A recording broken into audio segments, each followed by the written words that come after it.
Hello everyone, welcome to the episode 77 of SoLeadSaturday. The guest we have today, Connie Lansberg, is a singer, songwriter, jazz artist, and published author based in Melbourne, Australia. For this artist, it really is all about the story. With 5 albums of standards and originals, she is drawn to stories that hold up a mirror to our triumphs and tragedies, our loves and our losses. As an author, Connie loves the long form, but as a songwriter and singer, there is nothing more pleasing than summing up the difficult, the wonderful, the terrifying, and exhilarating feeling of falling in or out of love in a 4 minute soliloquy accompanied by talented jazz musicians. Wow, this looks amazing actually, and I already started getting the feeling that episode is going to be a lot of fun and we are going to learn a lot more about the jazz music. So let's just welcome her and hear more about her career journey. How did she find her area of interest and managing to lead that? Hey, hi Connie. Very happy to have you on the show and I really appreciate all your time and consideration being on Solid Saturday. Oh, my pleasure. Yeah, thank you so much. And to begin with, we are going to start with a first section of this Solid Saturday show, which is passion or the interest. So, how did you find your interest in this particular music field, and what motivates you every day to be in this field? I came into life knowing that I was going to do some sort of performance. I just knew that. It started out as acting, and I went to the Royal Academy of Dramatic Arts and studied. And even though I am a really good actor, it wasn't working. I wasn't getting the kind of parts I knew I could do. They were getting more and more silly. Um, Australia, I landed in Australia after England when I was quite young. And they just didn't have the writing. They didn't have the writing. They didn't have the writing for women. They're much better now. Mhm. Um, and I'd always sung, like done musicals and things, but I never really thought of myself as a singer. Like that just never occurred to me that I would do that for a living. But I had started listening to Sarah Vaughan and Sarah Vaughan big band stuff, and they had this.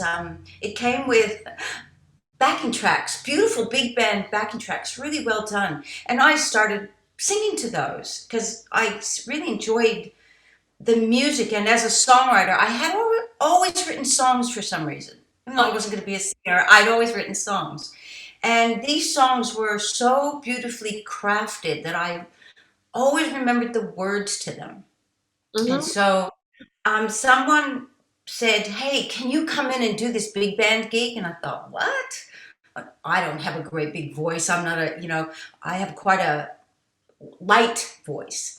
But I thought, "Oh, what the hell? That's what I'm kind of like that. Oh, let's give it a try." And I can remember the band starting up, and it was like this train, huge wall of sound because it's all trumpets and trombones and saxes. And I was like, oh my God. And I did it somehow, and my partner recorded it. And when we listened back, we both sort of went, how did that work? That works. And we were both really surprised that somehow there's just something in my voice that can work with a big band and that really worked with these songs. And I went to a singing teacher and he said, "Oh, yeah, you're a jazz singer." I said, "No, I know nothing about jazz." But I was born in America, and you know what? The American songbook is kind of seeped into our culture. We Mhm. know things we don't know we know. Who doesn't know Fly Me to the Moon? Mhm. And what you realize is there's so many references to song titles. It's really in our culture. And I said, "Oh." And I'd been singing in a cover band. Okay, Uh-huh. that because I had decided that acting wasn't working. I found out later why. Acting wasn't working, and I joined this cover band. Now, I never knew about cover bands. I didn't know people sang other people's music. So I thought you wrote your songs and then you sang. So I could never remember the words to these songs, we are family and whatever hell else you sing at these gigs. And I used to have to print the words out really big and leave them on the floor so that I could just sort of look down and see them. But when the singing teacher said, no, no, you're a jazz singer, I said, why do you say that? He said, because you can't sing on the beat. And so I was like, okay. So he started giving me songs. I never forgot the words. The melodies were so beautiful. The words were so Uh-huh. well crafted. They told a story. And so I thought this is it for me. Mind you, it was a long, hard road Uh-huh. because this jazz scene, I think, in any city is a very closed space. They all go to school for it. They all work together. They kind of grow up together in the scene. And here I came in determined, over the top. So I wasn't very popular. And I'm still to this day, even though I work in the jazz clubs, I've Mhm. actually decided that it's what's best for me and for my soul is to make my own stuff, make my own club, make my own nights, and invite people into my world. So the what motivates me is that first of all, the players that I do play with Mhm. are fabulous, fabulous. They're just fabulous, and I sort of pinch myself that I am at a point where I'm writing original songs and they are playing them and improvising on them, and the beauty that we're creating just makes me think, how did I do this? So I don't need motivation. It's so fun and Uh-huh. so challenging. And of course, I'm the type of personality that finds challenges fun. I don't find them scary. I like a Oh, that, challenge to me is what makes it fun.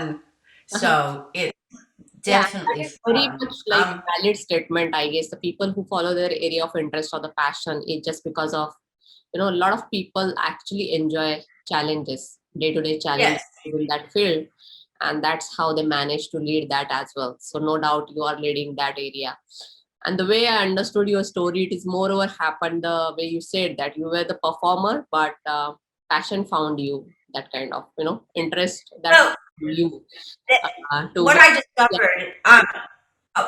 discovered during the pandemic and just before, in Uh-huh. the research for my third book, that was another thing that was an accident. The third Mhm. book, okay, the books was an accident, but I discovered a thing called soul realignment, and it was about karma. And my third book wanted to delve into that in under the guise of fantasy, Mhm. right?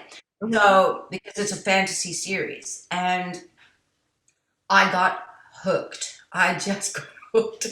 Every class she put out, I did. And I realized, I'm not only am I good at this, Uh-huh. it sort of accelerated me because what I learned, each person has a gift, a soul gift. And if you don't run your life along that gift, Mhm. it's going to work. Now, the thing is, it doesn't matter what you do. Mhm. It matters if you're working along your soul gift. I kind of got it easy in a way. My soul gift is divine communication, and my soul group is designed to be watched, to be on stage. Mm. So it's quite interesting. I can walk on a stage and I feel, right, I'm home. Now, let's see, what am I going to do to entertain them? You know what I mean? It's not, I actually had to learn to sing, so I had a reason to be on the stage Great because answer. our gift is that we hold space for people. We give them Mhm. permission to be in the moment, to stay in the moment. We give them permission to have fun Mhm. because that's the key to the human experience. Mhm. People think it's hard work. It isn't. Mhm. Hard work that makes you suffer because, oh, this is horrible, I have to work so hard. That's just not going to do you any good. It's a really hard thing we're here to play, we're here to create. Mhm. Now, that can entail discipline, Mhm. disciplined action. But if it's something that you're finding great fun in, that discipline will come. Mm-hmm. Yep, yep. So that's why acting didn't work for me. I wasn't writing the words. Everything that comes out of my mouth has to be authentically Mm, real to me. I have had to have lived it, and then I can talk about it. But when I'm saying other people's words, not no good. So I would have to write the scripts, which I do write scripts for my books. My books all have scripts and they all have soundtracks. So I've just decided I just have to keep things like that. mm-hmm. Yep, yep. And that makes completely sense actually.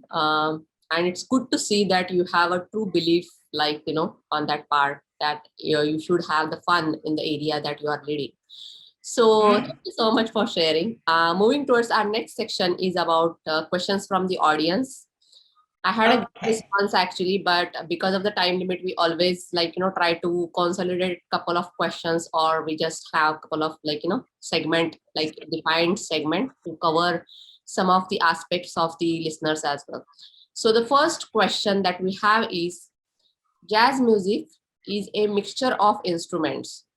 If you are in the mood of jazz, how do you decide which tracks you would like to play given the time of the day? So it's like a very particular question, I feel. That's interesting. Okay, Yeah. I don't want to upset anybody, but I don't listen to anything unless I'm learning a song. I my putting music in me Uh-huh. is really hard unless I need the music to come out of me. So I do not listen to Ah. music. That's my work. I do it to I listen to music when I need to learn something. Now, I do listen in the car because my partner is the drummer in my band and his knowledge of music in general is profound. And so he will put things on and then I'll listen to whatever he's got and we talk about it. And my favorite no, I love jazz guitar and that's really good for the songs I write that have a country flavor. I adore my pianist, Mark Fitzgibbon. So anything, I love great piano players that are lyrical and who improvise over the melody. Mm-hmm. That's there's a lot of piano players that improvise over the chords, Uh-huh. and within chords, there's things you do, and they run up and down the piano. Mm-hmm. That does not excite me.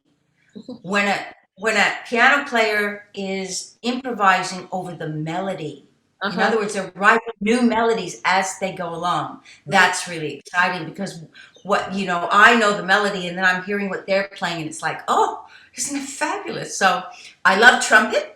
Uh-huh. Trumpet suits me. I'm not so much into saxophones, but there are some fabulous players that, of course, they are. So if I was, it would be gorgeous to have piano, guitar, and trumpet, drums, and double bass all in one band, but usually nobody can pay for that. So the series of shows I'm doing starting April 17th is there'll be piano for some and guitar for others. And we usually just do a four-piece with double bass, drums, guitar, or piano. So, Wow. That's awesome and great to know that actually how singers also look into the music actually. And that was very valid point as you mentioned, that you create the music and definitely it is a very creative field. mm, You have to be unique, right? So you cannot get yes, influenced also by others' music or something like that. So thank you so much. people are. Yeah. So that word unique, that's really does it. The thing is, people, as you know, I believe people are not unique. What they have to be is original. Mm, And all that means is you have to do it your way. yes, yes, That's all you don't let anybody else tell you how to do something when you have an instinct to do it your way. yes, yes. Very Do true. your way first. Yep, very true. Mm, Thank you so much for sharing that. And it is applicable to any area actually, whenever you think about any creative field. And as yes. you are a lot more into the writing and the music creation, definitely those are the areas where you definitely look for the authenticity and originality. So thank you so much for sharing. One more question that we have Actually, it is like a couple of questions. I just tried to make it like a generic question. So, why jazz? How singing and musician go hand in hand? Is it required to be a musician to be a good singer? Um, no. Um, no. You do not have to be a musician to be a good singer because singing is an instrument. So you have to be good at your instrument. You have to have a voice. But if you want to work with a band, and especially if you want to work with a jazz band, yes, you better know a little bit about music, about how chords work. You more than anything, what was the hardest thing for me was coming up with the charts that they could read easily, because we basically, when we're working with standards, we don't rehearse Mm-hmm, ever. You have to walk into a gig. You have to lay those charts out for the musicians. They mm-hmm, have to be able to read it and go, right, and it be exactly the way you want it. So that's where you need some musicianship. You need to know how to do charts. If you're just working with a piano player and you get to rehearse, you don't need to know anything about music. But if you're working with a band and wanting, and especially originals, if you want to throw an original at them, you'd better have a good chart and you better know how to do that chart. So that was a long process for me. And right. I play a bit of, no, I don't play piano. I played a bit of guitar and I used to write songs on guitar. Now I write songs on piano and I know how to go from chord to chord, but I would never say I actually know how to play the piano, but I know how to write music. So Yes, yes, two very good. different things, but if you put them together, yes, you need to become a musician. Yeah, we have a multi-talented actually Connie, so she has answer for a lot of areas. So thank you for sharing this. And here we are ending the questions from the audience. Next section that we have is a fun segment where I'm going to give you three keywords which are moreover associated with your profile, and you have to just tell me whatever comes to your mind whenever you hear those words.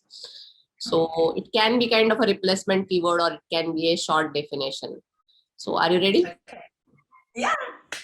So the first word that we have is music. The creation language. Wow. Humans do not really know what it is. That's Humans have it wrong. uh-huh. Every song I write has a energetic statement to it, and every song I write either infuses something into your soul grid or it dislodges some sort of trauma. So music is a healing tool and a creation language. Wow, that is very well said. And the next word that we have is singing. Trauma. I have had to work so hard on my singing. I am not a naturally great singer. My mouth naturally doesn't want to do the things that a good singer needs to do. I've had to learn and learn and learn and work at it. I've worked so hard at it because I love it. So I did the work. Yep. But you don't have to start out a good singer. You can learn to sing. And the third word that we have is songwriting. Everything. Wow. Love it. It's my Mhm. passion. Yep, yep. So thank you Easy. so much. Yeah, you were great actually in this section. So thank you so much for sharing your words, and it shows your passion towards that area as well. Moving towards our next segment is about exploring your career, work, and volunteering. And just because of the time limit, we are trying to cover all the talents that you have. So one more talent that you have is you do the voiceover. So would you like to give any live demo or sing anything for the audience? Well, I'm certainly not going to sing this time in the morning, but I'm going to read you something I think is really important for anybody who's starting a creative career. Mm-hmm, Okay? So, it's like the first thing anyone in the business wants to know is what makes you unique and different. mm-hmm, It's a challenge. I failed over and over because I couldn't answer this question. The idea of uniqueness never sat well with me, and after much deliberation, I finally realized why. It was staring me in the face. I'm not unique or different. uh-huh, I'm exactly like you, and I love that. We each have a unique filter through which we interpret the world. And with this filter in place, I write books and songs and You might find them surprising or intriguing or confronting. You may relate or you may not. They may make you laugh. They even might make you cry. You may or may not understand what I'm trying to say, and you may not understand me. However, rest assured, once we get past our unique filters that we each have, at our core, we are wonderful and beautiful and exactly the same. Mhm. Wow, so this was like very phenomenal actually, the way you mentioned, right, about the uniqueness. And it's not about being the unique, actually, it is about the filter that is applied. And that is somehow, I feel, is very practical way of seeing the things rather Mm. than looking at. And your listeners can use that. Yeah. When somebody asks me, what makes you unique? I'm not unique. I'm exactly like you, but I do have filters from my entire life experience through which I see the world, and that's what I create through that authenticity, that originality. Get rid of this word unique. We're not. We're all from the same place. We're all from the same light. Yes, very well said. And moving towards our next section is about summarizing actually tips or advice or books for the students or the professionals out there. So, any tips or advice would you like to give to the students or the professionals who are looking to get Yes. into this particular creative field and grow into it, or they are looking this field as their long-term career option? And you can give any examples of books or the courses or how you approached music. So that would be a grateful thing. I think if it's possible, and they're all over the world, I would get your soul reading done. I know who I am at soul level, and that made everything like just boom. It just shot me forward so fast, knowing that I wasn't working from ego, that my soul group actually is designed to do this, and that I had to be original with my words was and to get rid of blocks and restrictions that have taken your soul out of alignment, because our souls are energy grids, and if the energy's coming in but we're out of alignment, we can't use it. How can we create? So getting your soul back in alignment, soul realignment practitioners are everywhere. I would do that, and then I would read Stephen Pressfield's The War of Art, Mhm, because that's going to show you how your ego gets in the way. Our egos are here to keep us small and safe, and our souls are here to expand and grow. We mhm, need to learn how to talk to our ego and tell it to be quiet, go away, that we're fine. So, the War of Art is a really great way to recognize resistance. And mhm, all the resistance is you start doing new things, and your ego says, I don't know where this is leading. I'm sorry, you cannot do that. We have to stay safe. So all of a sudden, waves of, oh, maybe I'll just go shopping instead of sitting down and writing, or oh god, this is boring. Or oh geez, this is hard. But just 2 days ago, you were so excited and you wanted to do it. That's your ego trying to pull you back into safety. Here's the thing: if we learn how to recognize that and just tell our egos stop, stop and keep going, our ego then kicks in to help us. It says, oh my god, you're not going to stop this, I better help you. And mhm, then off you go. The resistance. So Stephen Pressfield's The War of Art, little book, takes probably an hour to read, tells you whether you've got the guts and the stamina to beat the resistance. It makes you aware of it, and it makes you understand we all artists are dealing with other dimensions, and we are getting so much information from other dimensions. And both soul realignment and that book sort of opens us up. Like everything I write, it's coming from somewhere else. mhm. Sometimes I look at what I've written and think, did I write that? It's really quite amazing. So Wow. yeah, it's about getting your soul in alignment so you're getting the energy and the information you need to do your art, Mhm. and then meeting the resistance. Yes. Thank you so much for sharing. And I'm really enjoying this conversation because I'm completely seeing the different perspective, because I interacted with a lot of technology people or a lot of industry people, entrepreneurs. Yeah. And the way I'm seeing your way of thinking, I think artists always see the world in a different way. the way normally people see it. So I can see that in you actually, and no doubt you are truly leading your area of interest. So our last segment of this Solid Saturday is about leadership. So no doubt you are leading your area of interest. So what is your leadership style, and any specific leader that you always follow or admire, and why? Um, I do lead the band.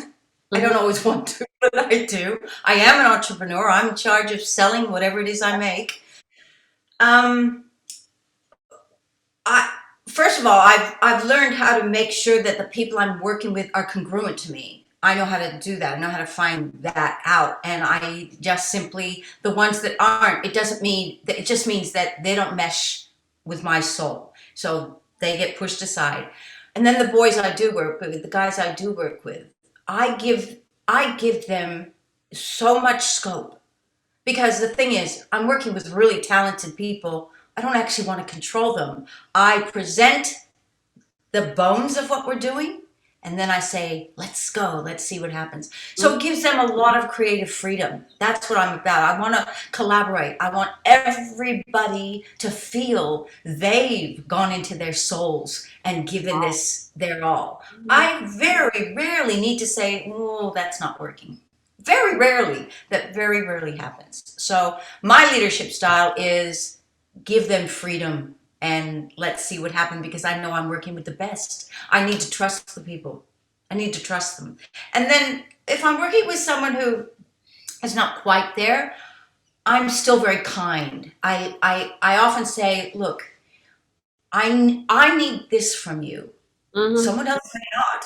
It doesn't mean what you're doing is wrong. It just means I need something different. Can you do this? So to get what I want, I'm quite gentle about it because I do know artists are fragile. And I don't want to hurt anybody's ego. So I'm quite kind about it. And I usually do get what I want. So what was the next part of that question? So any specific leader that you always follow or admire, and why? Oh, well, I mean, Andrea Hess, who developed soul realignment, I just love her. She is so down to earth. That's what I love about it. It's not airy fairy woo woo stuff. This is practical energy. This is energy work. The world runs on energy. It's physics. It's kind of like boot camp, it's hard work. Just imagine what you do every day. And if you wrote it down for a week, you would find yourself doing the same thing every day. Taking new action, which is what the universe energy bounces off of, is hard. New and scary action, hard. It's hard. So taking new action, and she teaches you how to do that. And she teaches you that it will always, it will guide you because your life is showing you what you believe. Mm. Mhm. We don't have to go anywhere. We don't have to meditate. We don't have to do that stuff. Mhm. Fun is the new meditation. Fun Yes, very is true. the new meditation. So Andrea Hess is who I let talk to me. Otherwise, let your guides talk to you. Mhm. They open yourself up to know that when something comes into your head, do not disregard it. Follow it, and you will find, wow, that you will start. That's the listening. You will start going on the right path for you if you act on what's in your head. Don't ever say, oh, that couldn't possibly, or no, why should I? No. Any feeling you get, any thought that comes into your head, follow it and see what happens. Yep, yep. Yes, very true actually, and love the leadership style that you do have. So thank you so much once again being the guest on Solid Saturday, and this was the first guest from the music section. I really enjoyed talking to you. So thank you so much for all your time and consideration. Thank you so much for having me. I really enjoyed it. People can find my music on Bandcamp, Connie Lansberg on Yes, Bandcamp, and if they whenever want to the listen. episode is out, I'll try to make sure that I'll post it as well as along with the Right. post. And I would encourage you also to share it with your audience. So Yes, thank you so absolutely. much, and stay safe. Bye for now. Wow. So that is all about Connie and her jazz music. Before we close, we are going to have a closing quote from E.Y. Harburg, which says, "Words make you think, music makes you feel, a song makes you feel a thought." Wow, that is a great one. And I'm sure that you guys are going to enjoy this episode. So, see you guys in the next episode. Until we meet, happy leading. Let's lead together. Stay safe. Bye for now.